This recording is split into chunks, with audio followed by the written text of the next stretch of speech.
We have an addition to Golden Lion Garages, 300F. This has been off the road since I think 1995. We are currently, well, we gotta wash it because it got dirty from transport. And we're taking care of mice that have taken up residence in years past, but are no longer here. Non-air car.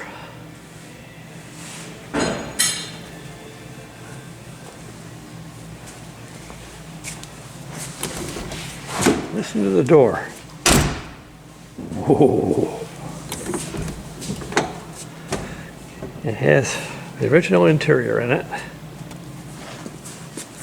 From sitting closed up all these years, we got some mold we gotta take care of. But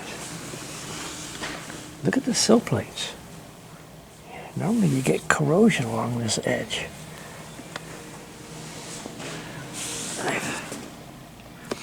I removed that seat. We're chasing and vacuuming down mice debris. This will have to come out as well. Yeah, gee, don't leave stuff like this in the car.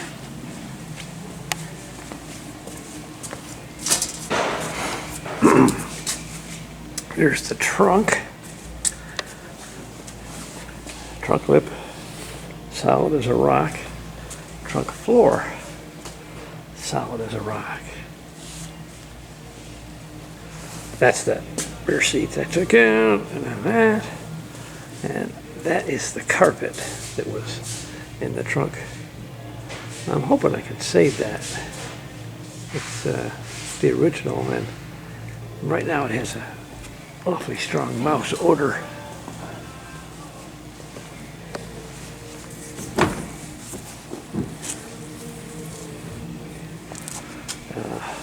Does have power seat. I'm in the process of vacuuming. I see the ashtray is sunk. We'll fix. I'm sure this is the original carpet. The seats still even had the screws that go in that metal tang down at the bottom. So often they don't get put back on. Screw, nope, nope. So, got an awful lot of cleaning and vacuuming to do.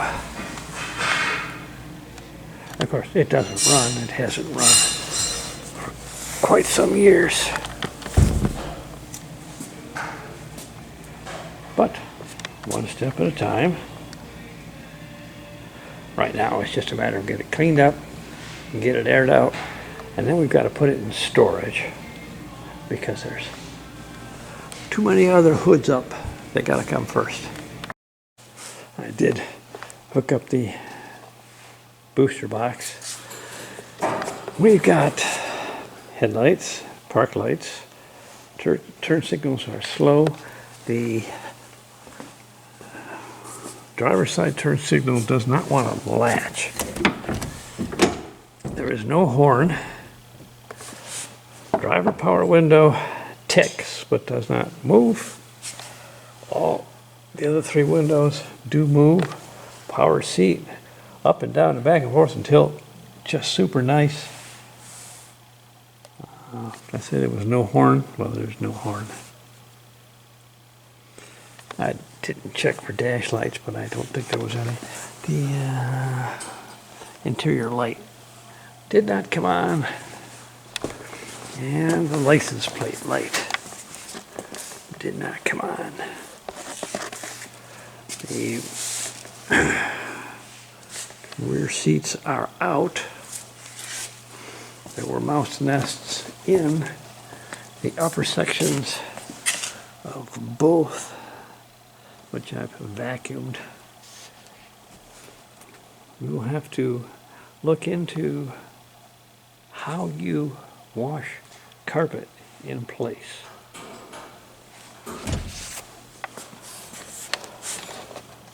It still needs a bath.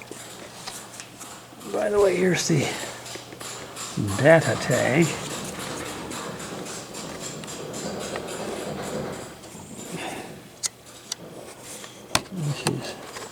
riveted on it. By the way, the consoles, they've got that pin in both the front and the back.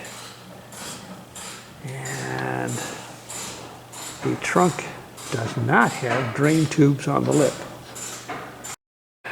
So here it is after the wash. It does have some paint on it.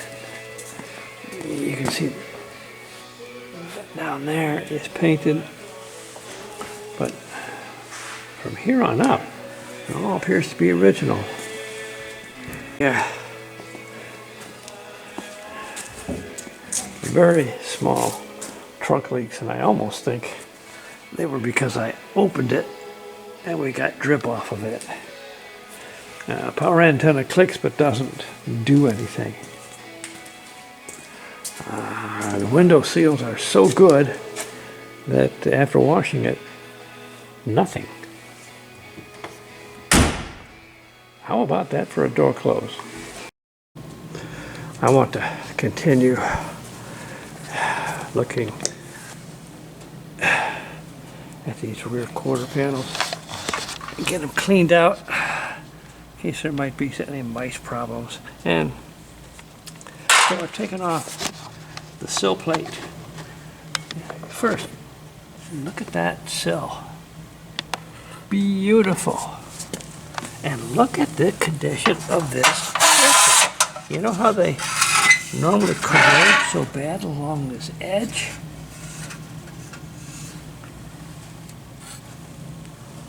This one looks like it's brand new, except for, you know, scratches. That is an amazing, and that's the driver's side. All right, now let's get into quarter interiors.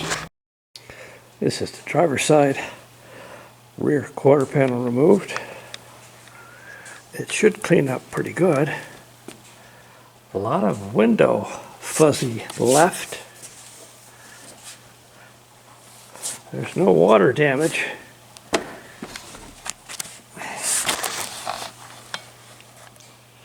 November 4th, 1959.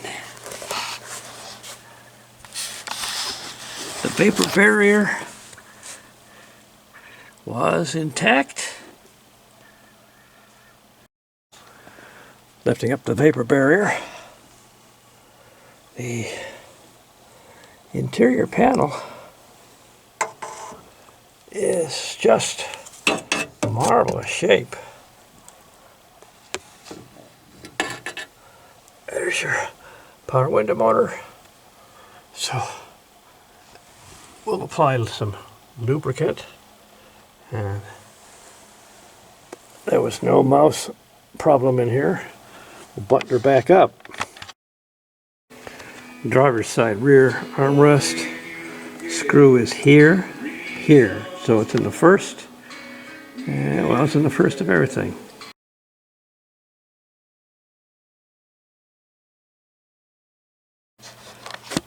Well, there is the driver's side rear reassembled. Just amazing. That panel found all of the holes first time, quick and easy. Just amazing how well it went back together. And by the way, something I completely forgot and overlooked. Look at the package shelf on this car. Well, that's not going to work.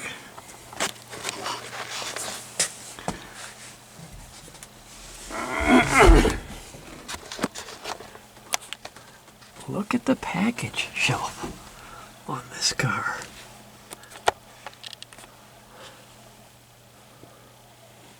Wow. You just don't find them like that.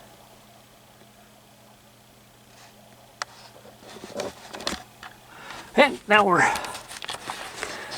going to rinse and repeat to the passenger. Well, let's see how the freshly lubricated window works.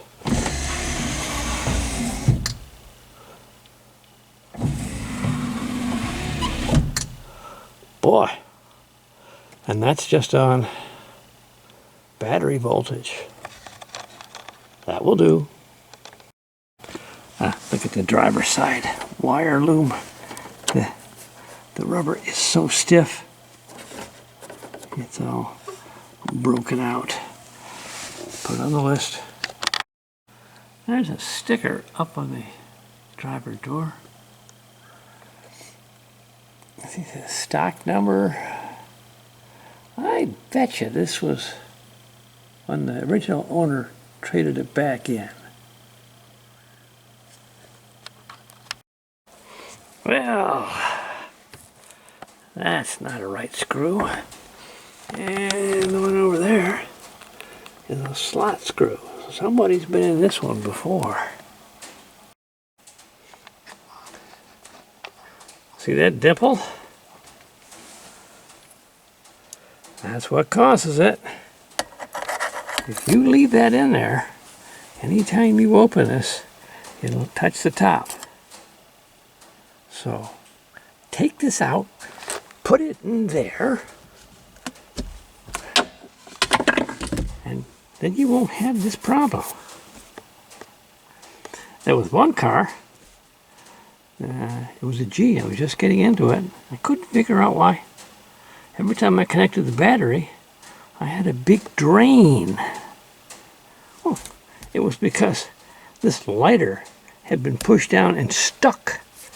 Lighters have a pretty good drain, so that was making the arc in the battery. Take it out, put it in there. Getting ready to clean the rear seats on the F.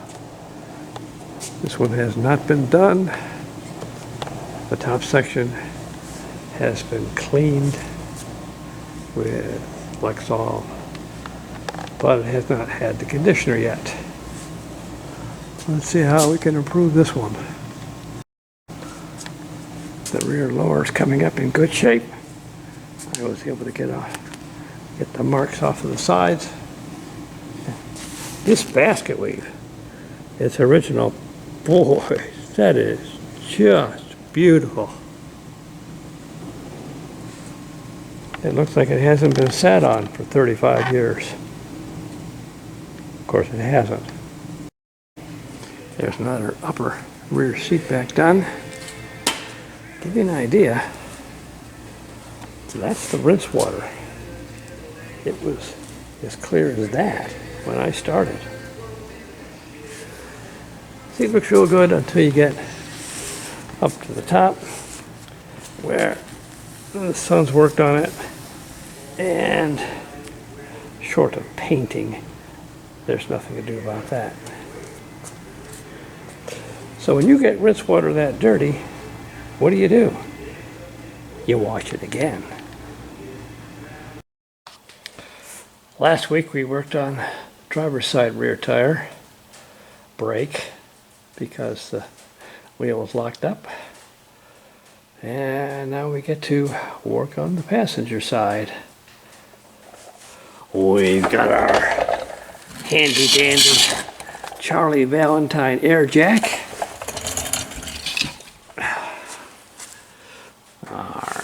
And let's get this up, see what adventure this will present. Wheel covers. Look at the back sides. Super clean. And the date is readable. This is the passenger. Okay, Charlie, do your magic.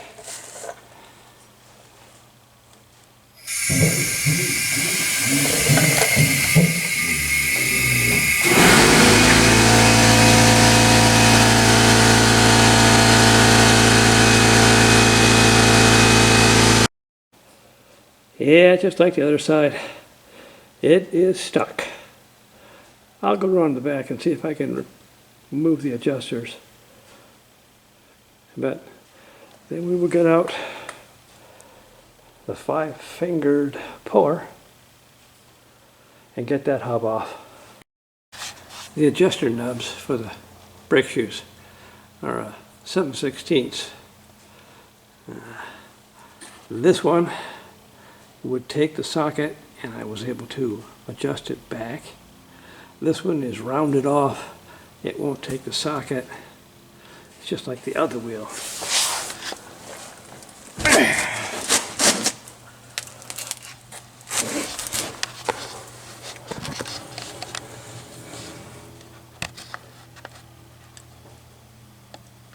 There. See how that's rounded? But that one is good. So we'll have to worry about that later.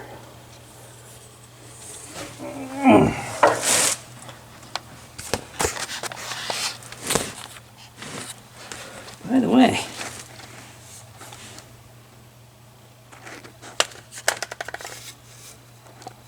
those are the original springs. They have the grooved steel.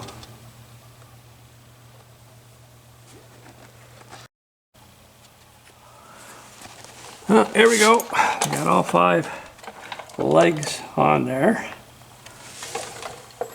I have the castle nut put back on the axle to minimize the distortion from the puller. I tighten so the lug nuts so they're at least fully engaged, like that one. And then, just so long as I can't wiggle a leg, it's tight enough. Now normally you would have to put a reaction bar on the puller, because as you screw this in, the wheel is going to want to roll, except this wheel won't because the brakes are stuck. But a normal wheel will roll. So you'll have to put a large bar in here to catch the legs so that it prevents it from spinning. Okay, you'd actually have to put the bar on this side because it'll come down and then stop. Yeah, talking about wedging something in there that goes down to the floor, and but not a wooden handle, you know, a metal bar like a socket extension or a breaker bar. So now we'll just hit this for a little bit, put some tension on it, and then we will let it sit.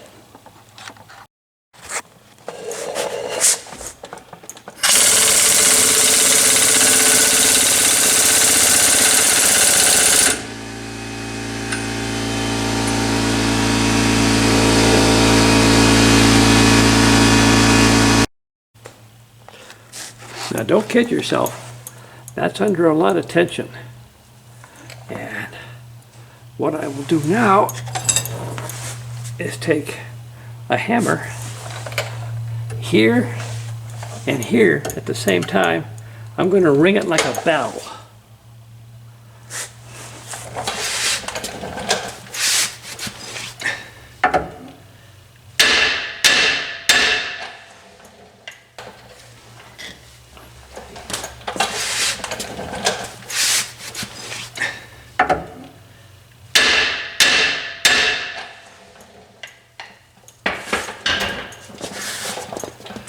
Give it a couple more twists.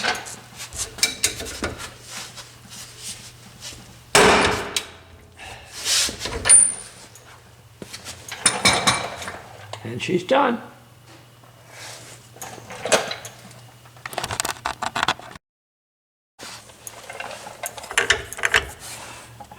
So now I'll have to take all 5 lug nuts off because I've got to get the castle nut off. Then I reinstall the puller. I'll probably only use 3 legs because it's already loose. And then I can draw the drum off past the stuck brake shoes.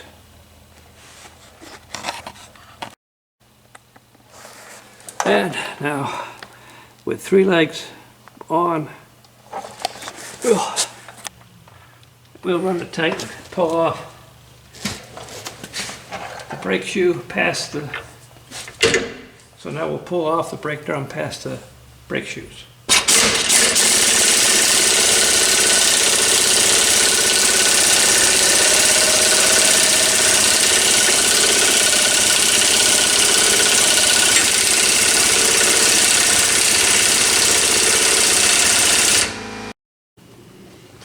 So let's see what we got.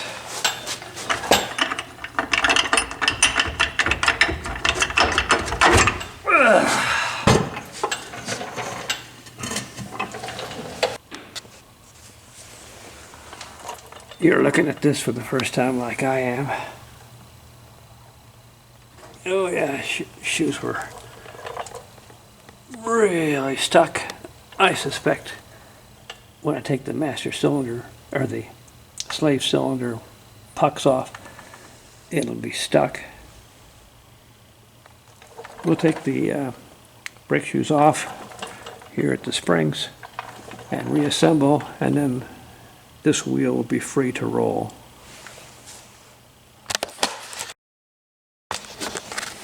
And that is what you call a gruesome wheel cylinder.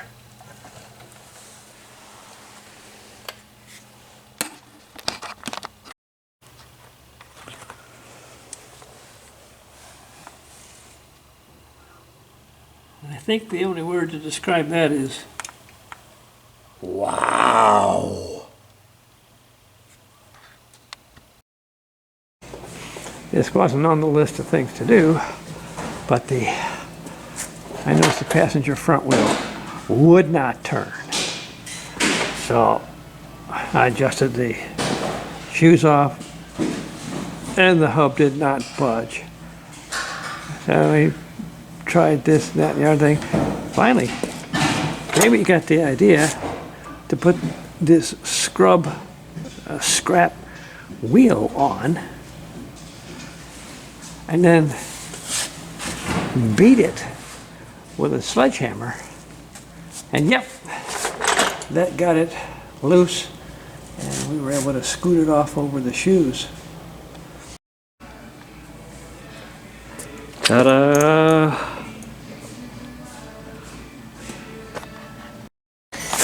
Left front.